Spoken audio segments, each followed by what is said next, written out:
Imagine for a moment that you were alive like 100 years ago and someone from today time traveled back to you to explain to you all of the technological advancements that were to come. So they're talking about the internet, where we have access to like all the information in the world. They tell you about social media, where we're able to connect with more people than we could ever have imagined, and in ways that we never thought possible. Now, olden day you might have thought, wow, what a super developed and highly functional society we will have. Now fast forward a century and look at what we actually have. We have adult babies.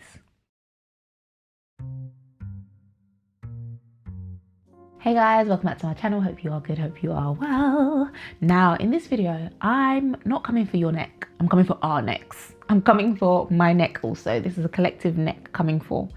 But I've noticed something.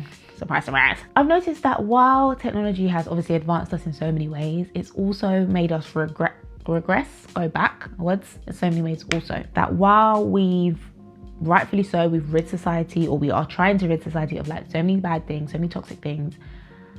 I love this phrase, I always use it, but it seems that we may have thrown the baby out with the bathwater. And to be honest, that's not surprising. With every step forward, we're bound to make mistakes, or bound to, in fixing an old problem, create a new problem. That's not new, that happens, normal. But the problem I want to talk about is one that I think we need to fix ASAP Rocky. And that is the infantisation of adults. Infantisation. I hope I'm saying that correctly. And I'm not talking about childlike joy and fun and blah, blah, blah, all that kind of stuff. I'm talking about things that we should have grown out of or grown into with age. Those things are now making a comeback, and it's really, it is an epidemic. It's a pandemic, it's a paramedic, it's a supercalifragilistic, it's bad. So the American Psychology Association defines emotional maturity as follows.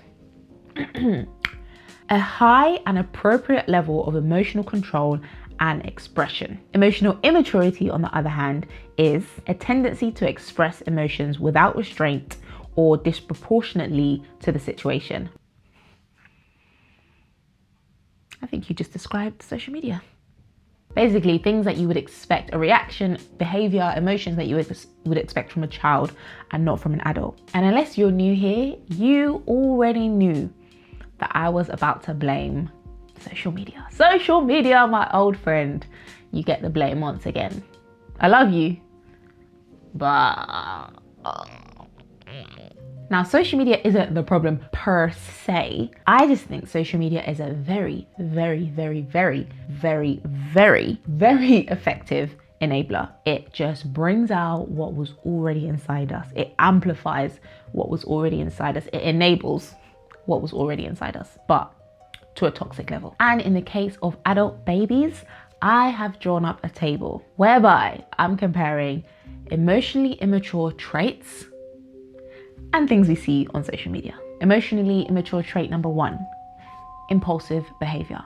Children, as we know, are very impulsive often.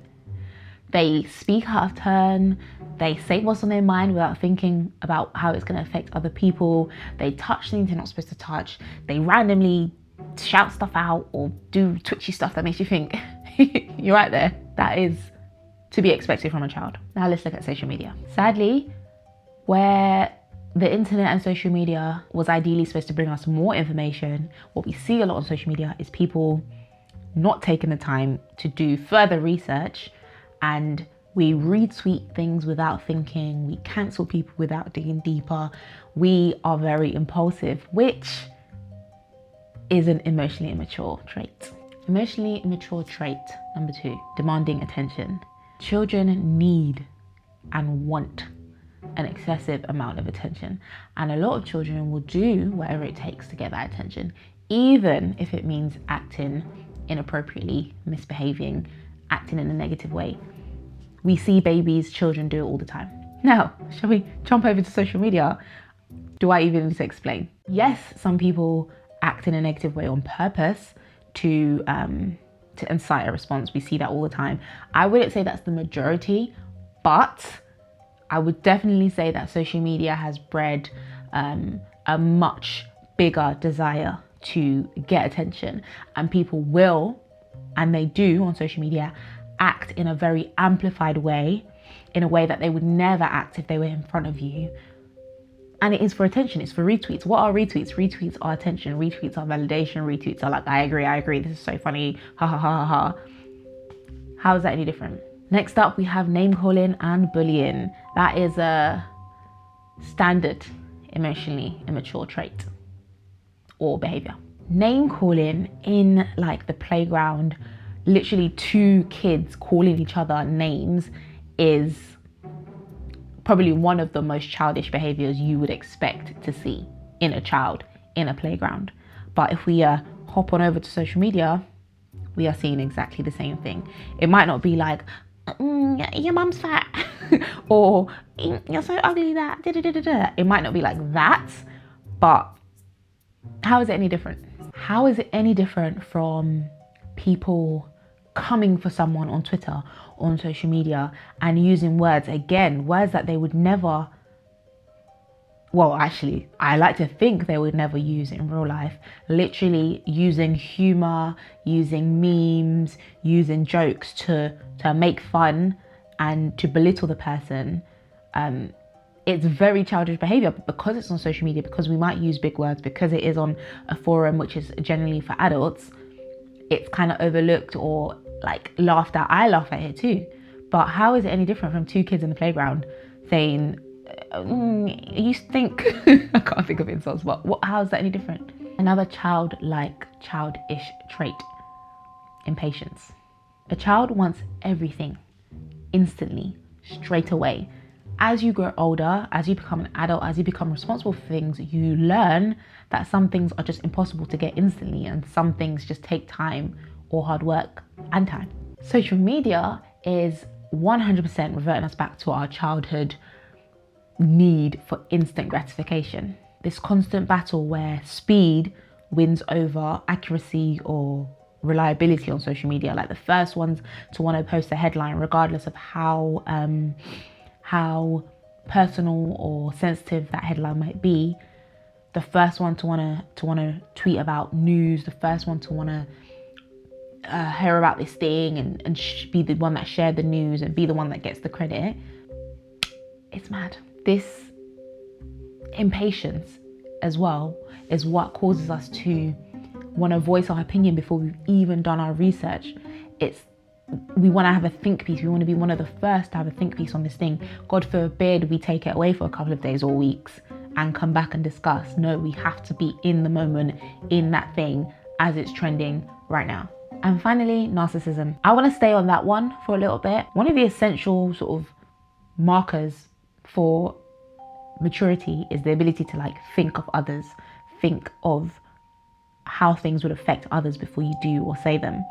Kids are not maliciously, but they are somewhat narcissistic, or maybe not narcissistic, but they are very selfish by nature because they just haven't developed the ability as well as we have to think of others and to think about how things are going to affect other people. And I know we love to fling the word narcissism around. Everybody has dated a narcissist, it seems. Everybody knows a narcissist. And I know that there is a clinical definition, there's a clinical narcissism, and I'm not talking about that, but there are levels or elements of narcissism that exist as well. And I feel like that side of narcissism has definitely become the norm and has become encouraged in today's modern society because of social media partly. And maybe it is the narcissism that your ex had because it is a childlike narcissism, not a clinical narcissism. I want to talk about the phrase arrested development. Do you know the famous scripture 1 Corinthians 13:11? The one that says, when I was a child, I talked like a child, I thought like a child, I reasoned like a child. When I became a man, I put childish things behind me. It seems that not all of us do put childish things behind us or put all of our childish things behind us. And psychology actually teaches us that trauma, big or small, can actually cause us to become fixated in a moment in time, in a particular stage of our development, or even worse, unfortunately, regress back to a previous time, a previous stage in our development. Now, this is completely understandable, and this is a psychological fact. Unless you've had the privilege of being able to unpack that, understandably, you're not even going to know where to start in terms of moving forward and the arrested development that I'm talking about is not necessarily your fault. It's not necessarily our fault. But I do think that in modern times and with modern social media, a trend I'm seeing a lot on social media is a rise in what people are calling therapy culture. And again, this might have been a case of baby in bathwater, or new problems arising as we try to fix the old problems, because more people are talking about therapy and more people are going to therapy. And I recommend therapy 1000%. But what social media has done is taken something that is so deep and intricate, and it's maybe reduced it down to what is therapy culture. So the infographics and the one-liners and the completely removing the deep hard work that comes with therapy and reducing it into like fluff. And some like psychologists and sociologists and stuff, they actually warn that rather than helping us develop, a lot of the sort of new age therapy culture, what it teaches us is that we are actually fragile and we're vulnerable and we're weak. And because most of our troubles are rooted in childhood, then this qualifies us for some sort of permanent like suspension of moral sense. So the new age, I guess, therapy culture, it almost like absolves adults of responsibility and doing the hard work that it actually takes to heal and therefore mature. I hope I'm making sense. And as somebody who loves to be coddled and nurtured and told, you're doing great, sweetie, I love that stuff.